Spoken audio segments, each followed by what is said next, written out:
All right, what's going on, folks? The reason why I started Eadies Son ultimately was to create something of my own where I was not dependent on others, right? And create something where I could impact the lives of others, right? So there was a lot of thought as far as me getting into this space in the food and beverage industry, right? Now, I sat and thought to myself, like, honest to God, would there be an Eadies Son if I was dependent on the support of black folks? I honestly don't think so.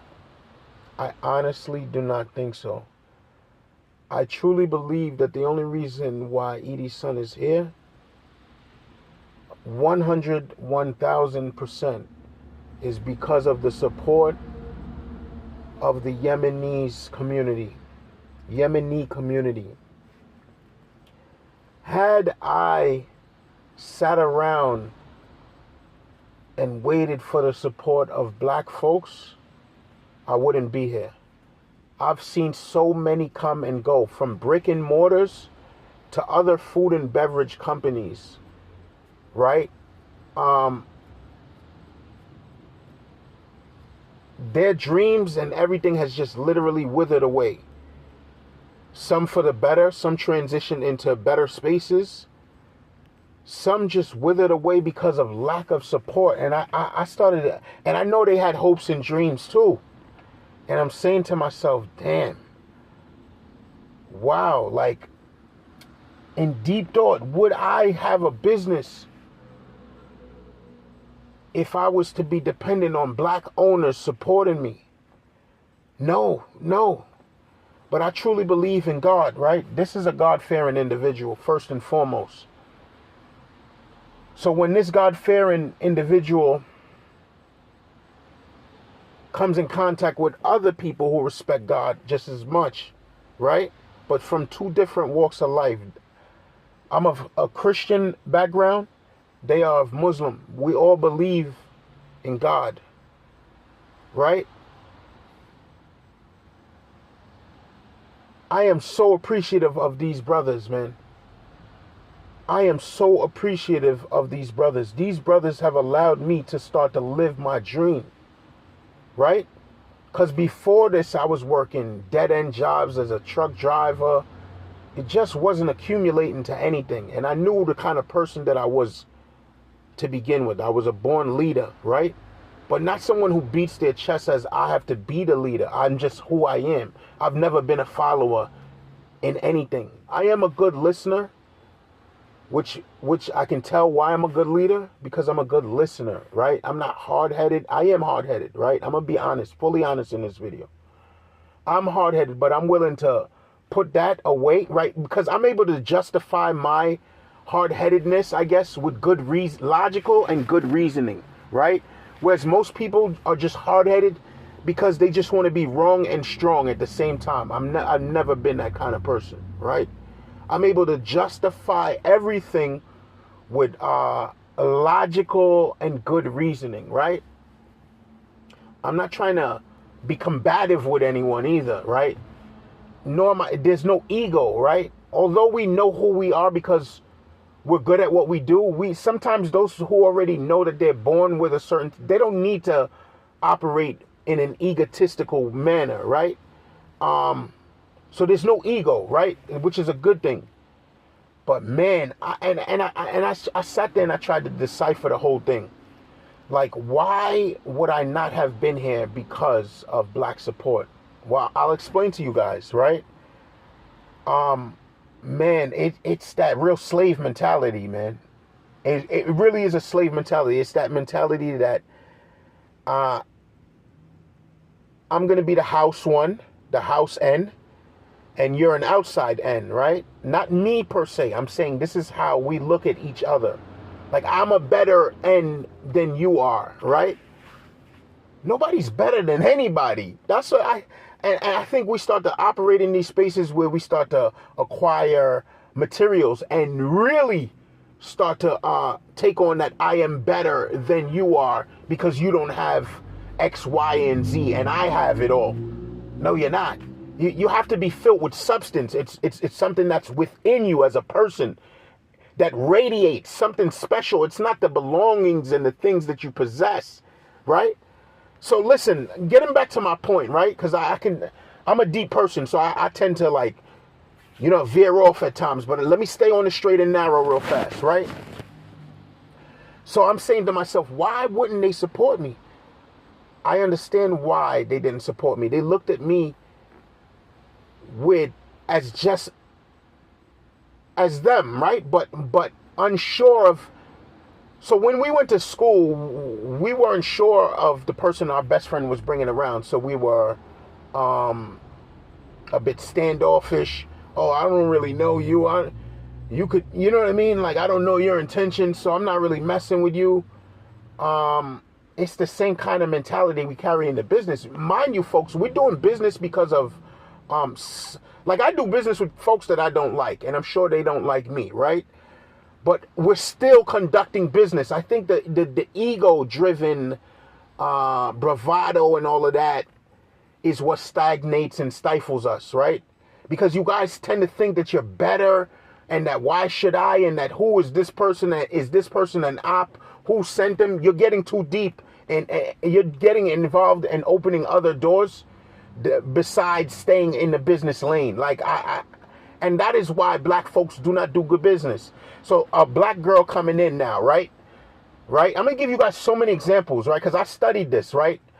A black girl coming into a hair salon trying to introduce products to the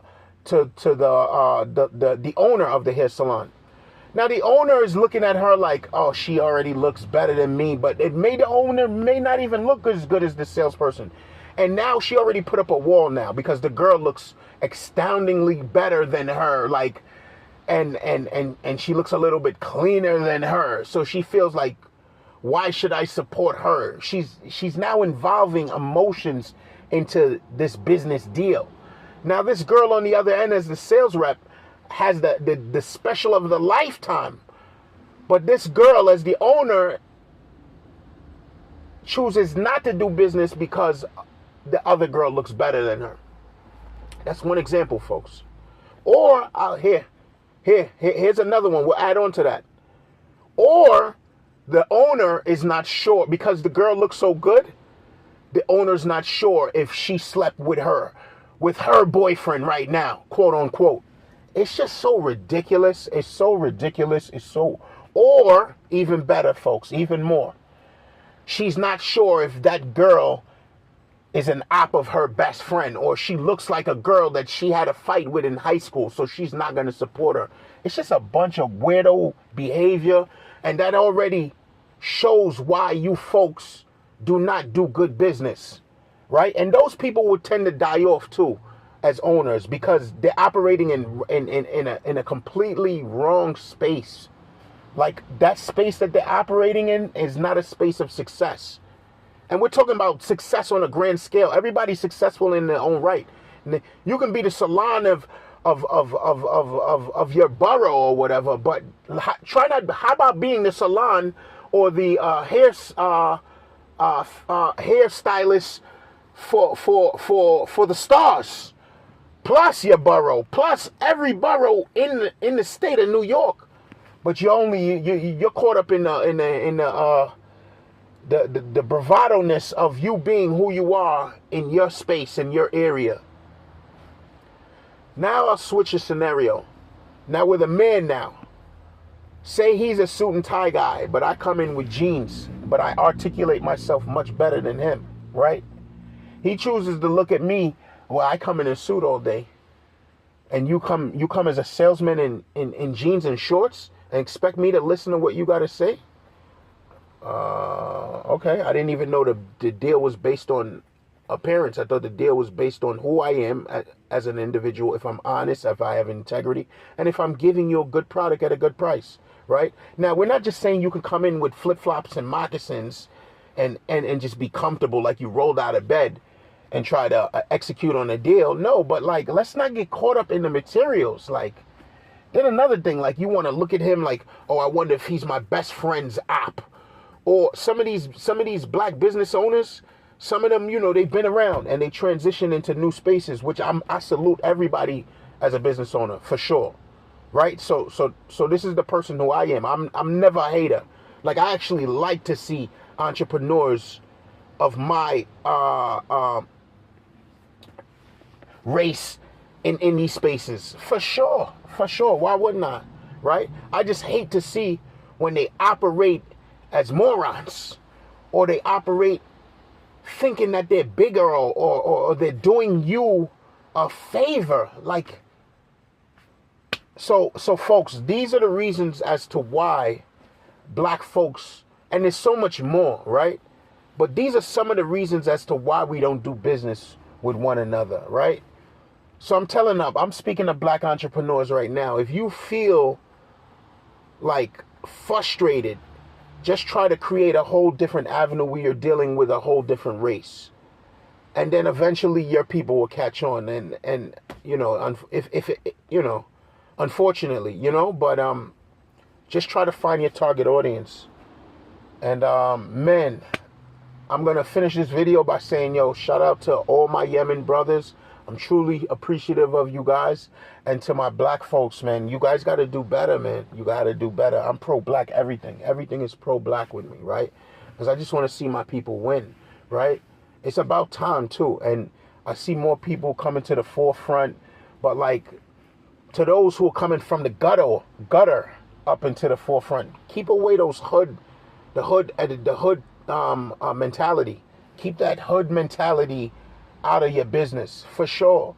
Like, in your alertness and your assertiveness, yeah, you're gonna need this, and your intuition, yeah, but like the mentality of like the bravado-ness and the I'm better than you, and you know, like, just keep all of that, your emotions, your feelings out of business, and just conduct good business. You guys have a good one.